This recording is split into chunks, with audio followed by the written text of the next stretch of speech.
É a hora da entrevista do dia com Denise Campos de Toledo.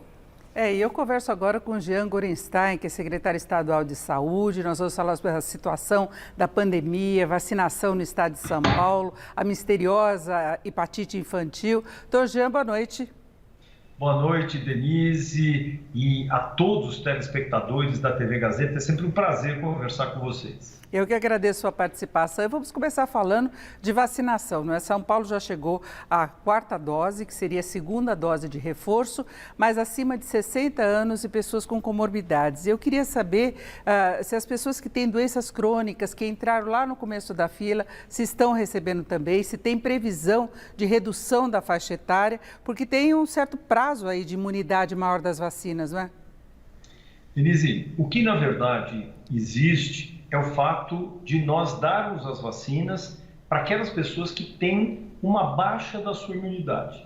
Seja ela decorrente de alguma doença, um câncer, usando, por exemplo, uma medicação quimioterápica, sejam pessoas que façam uso do corticoide, mas também a imunossenescência, que é o envelhecimento do sistema imunológico, fazendo com que essas pessoas possam, sim, diminuir a quantidade de anticorpos específicos para a Covid, aqueles adquiridos pela vacina, e aí, lógico, terem o risco de contrair a doença. Por isso, nesse grupo, desde dezembro do ano passado, nós já temos feito a vacinação para esses indivíduos imunossuprimidos e começamos agora, no mês de abril, a vacinação para a 4ª dose, exatamente para a população idosa, ou seja, acima de 60 anos. Os outros grupos, abaixo disso,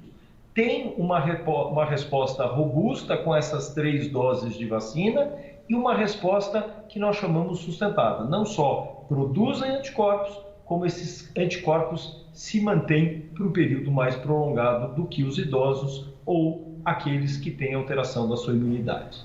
Agora, doutor Jean, nós estamos longe daquelas ondas mais pesadas, mas a gente vê que nas últimas semanas tivemos alguns dias de alta dos casos confirmados de Covid. A gente sabe que tem uma subnotificação até por causa do autoteste, as pessoas acabam não comunicando. E nós tivemos aí nas últimas 24 horas o registro de 229 mortes. É o maior número registrado em um mês, com mais de 26.300 casos. O senhor acha que o Brasil ainda tem risco de uma nova onda? Nós estamos vendo a Argentina reconhecendo que enfrenta uma nova onda, nós temos a situação na Coreia do Norte, nós temos aumento dos casos nos Estados Unidos, nós temos uma situação muito questionável, inclusive, de lockdown na China. O senhor teme que aqui no Brasil a gente possa ter problemas novamente? Nós temos que sempre lembrar que quem é que vai pautar o controle da pandemia em todos os momentos é a vacinação.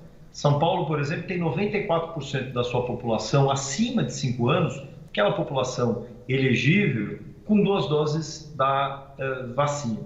E, por outro lado, nós estamos com 84% das crianças vacinadas com a primeira dose e quase 60% com a segunda. São essas coisas que fazem com que nós tenhamos uma convivência com o vírus e as suas variantes, especialmente em São Paulo, de uma forma muito menos drástica do que aquilo que é visto em alguns estados. Nós temos visto estados que sequer atingiram 46% das 2 doses de vacina. Portanto, isso é algo muito baixo. Nós temos uma diferença, de uma forma realmente bastante heterogênea, de percentuais vacinais. E à medida que isso acontece, isso faz com que o vírus circule, como ele já e continua circulando, mas ele encontre pessoas vulneráveis capazes de desenvolver a doença. Por isso, continuamos a fazer a vacina, recrutando aqueles que eventualmente não fizeram uso da 2ª dose, ou a 3ª, ou mesmo a 4ª dose. Agora, doutor Jean, a gente continua enfrentando outros problemas na área de saúde, além da pandemia, tem a questão da dengue e também de gripes, de surtos de gripe, muita gente reclamando, e aí fica aquela confusão em relação ao diagnóstico. Há reclamações com relação ao atraso de fornecimento, no caso do SUS, de testes para se comprovar a dengue. Como é que está a situação de São Paulo em relação a essas doenças? Bom, primeiro vamos falar um pouquinho sobre gripe. Nós realmente tivemos, especialmente no mês de janeiro e fevereiro, a ocorrência de uma nova variante do H3N2 da variante Darwin, que promoveu casos de gripe de uma forma até antecipada.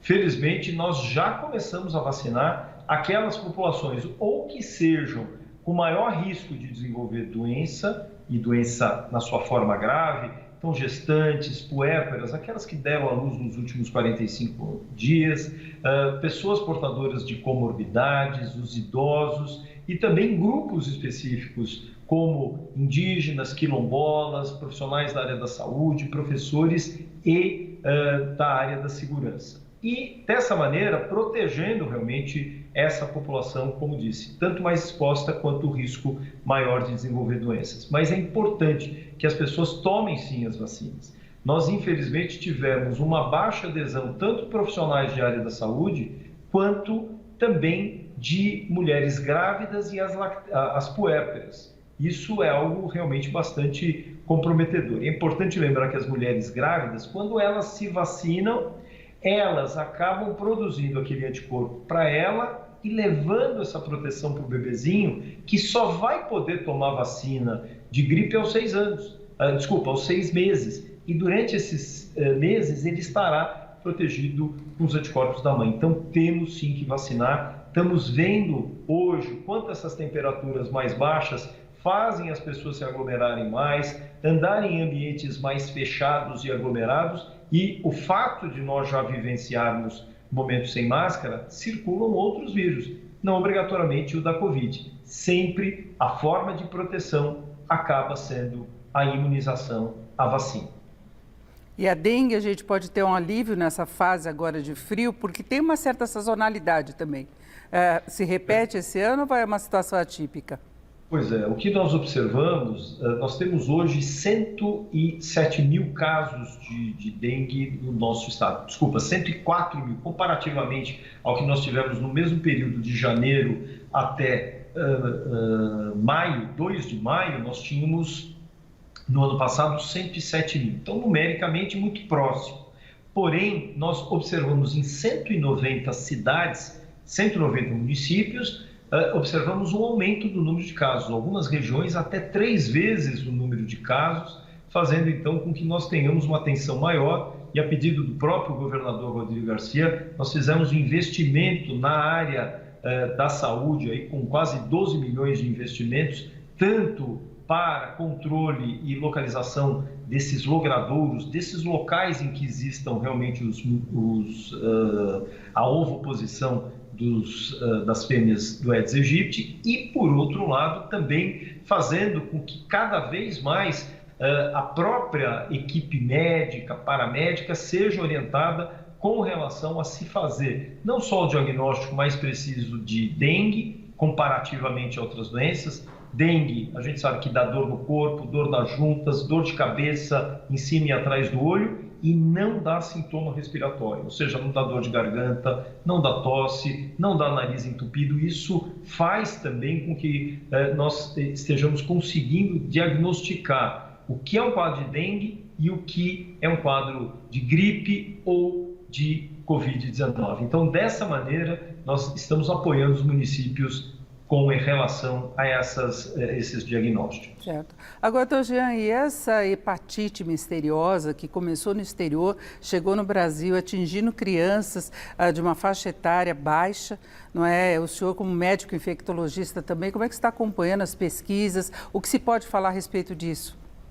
Na verdade, foram pacientes com idades inferiores a 16 anos. Nós tivemos 14 pacientes que apresentaram sintomas muito compatíveis com o que nós chamamos de hepatite viral, ou seja, tinham dores abdominais, vômitos, febre e escurecimento das fezes, ou melhor, da urina e clareamento das fezes, bem compatível com o quadro de hepatite. Porém, todas as hepatites que foram testadas, a hepatite A, B e C, nos quais nós temos os testes realizados, vieram negativos, ou seja, hoje esses testes foram então realizados pelos institutos, inclusive até o Instituto Adolfo Lutz está sendo utilizado para diagnosticar essas hepatites. Felizmente, todas tiveram uma boa evolução. No momento, nós temos apenas 2 dessas crianças ainda internadas, as demais totalmente liberadas, retomando as suas atividades normais. E algum cuidado extra que os pais devam tomar em relação a isso? Nós temos que entender que não houve realmente um quadro absolutamente pontual. Nós não tivemos um número de pacientes que pudessem trazer uma preocupação, mas sim uma atenção, que é o que nós saberemos agora nos próximos dias, os resultados das análises que foram estabelecidas. É isso, é uma pesquisa que está ocorrendo no mundo todo para se detectar a origem, de fato, dessa hepatite. Eu agradeço muito, doutor Jean Gorenstein, o senhor que é secretário de Saúde do Estado de São Paulo. Eu agradeço mais uma vez a sua participação aqui no Jornal da Gazeta. Uma boa noite. Obrigado, Denise. Boa noite a você e a todos os telespectadores da Gazeta. É sempre um prazer, como disse, falar com vocês. Muito obrigado. Muito obrigada. E agora com vocês, Laerte e Luciana.